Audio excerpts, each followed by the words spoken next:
Halo Malaysia, terima kasih kerana sudah menonton video ini. Sebelum kita bermula, sila pertimbangkan untuk tekan butang subscribe, like dan share.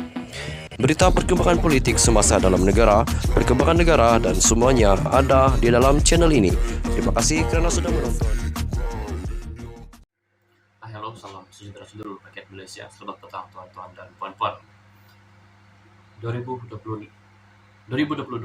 akan melaporkan tirainya tidak lama lagi. Hanya beberapa hari lagi kita akan melangkah ke tahun 2023. Hari ini 20 Disember 2022 tepat jam 2.45 petang, satu berita yang saya rasa amat ditunggu-tunggu untuk seluruh rakyat Malaysia yang diumumkan oleh Perdana Menteri kita, yaitu Tan Sri Anwar Ibrahim, mengatakan PM umum pelbagai bantuan RM150 untuk semua murid pada Januari 2021. Berita ini dipetik daripada Berita Harian. Sebelum itu, jangan lupa untuk tekan butang subscribe serta aktifkan lonceng notifikasi supaya Anda tidak ketinggalan dengan info-info terkini politik Malaysia. Datuk Seri Anwar Ibrahim mengumumkan beberapa bantuan bagi meminimumkan impak kenaikan kos sara hidup yang perlu ditanggung rakyat. Perdana Menteri mencadangkan perkara itu ketika membentangkan rang undang-undang kumpulan wang disatukan perbelanjaan masuk akaun tahun 2022 di Dewan Rakyat hari ini.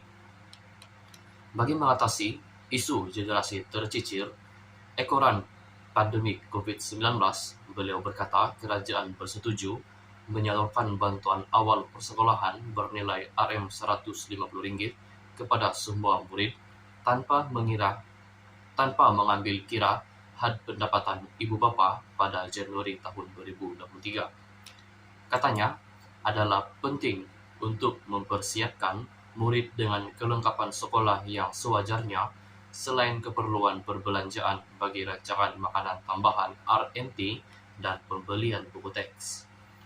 Golongan belia juga memerlukan kelangsungan peluang pekerjaan bagi meraih rezeki dengan didorong pelaksanaan program mengiktiraf gaji antara RM1.500 hingga RM2.100.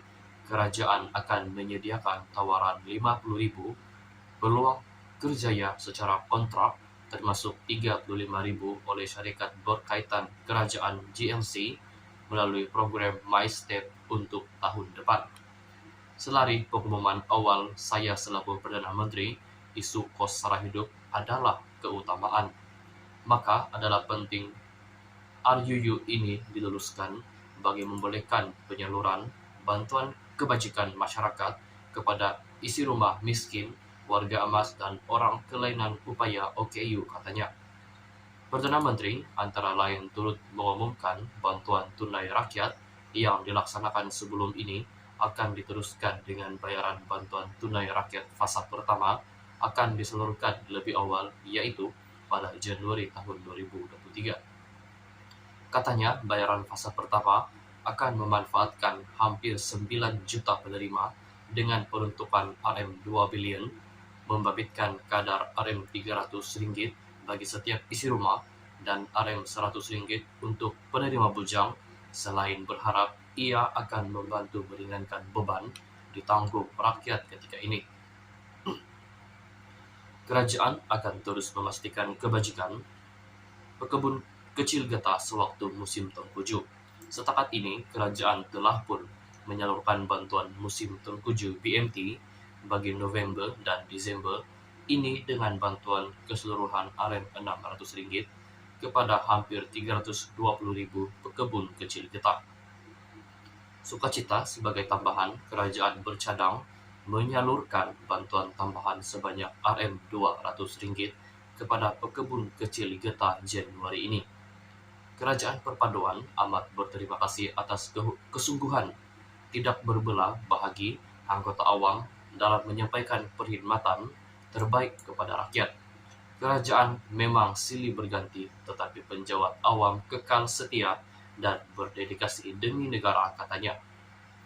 Perdana Menteri berkata, kerajaan juga bersetuju memberikan kenaikan gaji tahunan tambahan khas bagi tahun 2023 bernilai Rp100 kepada semua penjawat awam grade 11 hingga grade 56.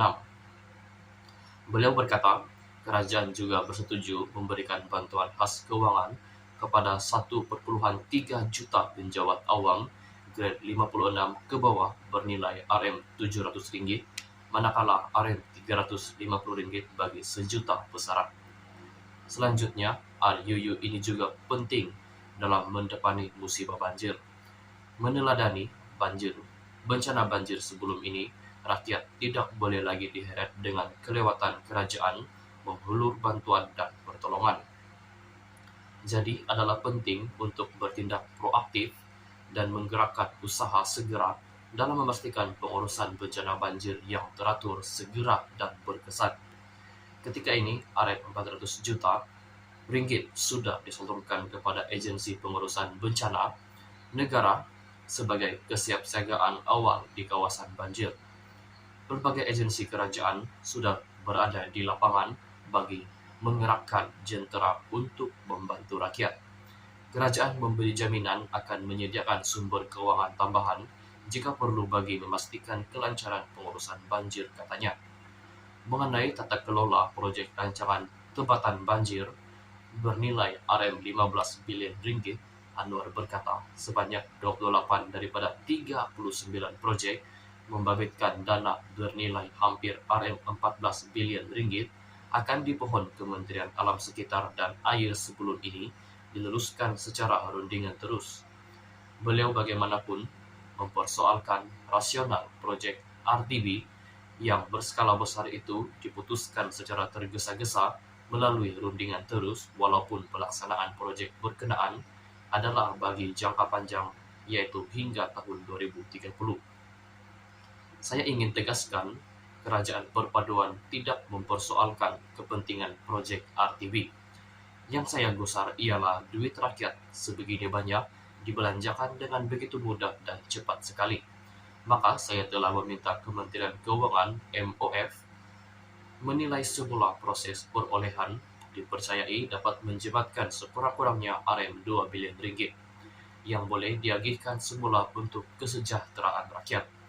MOF bersama kementerian berkaitan akan memastikan aspek teknikal proyek, mengambil kira pandangan pakar bagi memastikan perbelanjaan yang besar ini benar-benar memberi manfaat kepada rakyat Malaysia, katanya.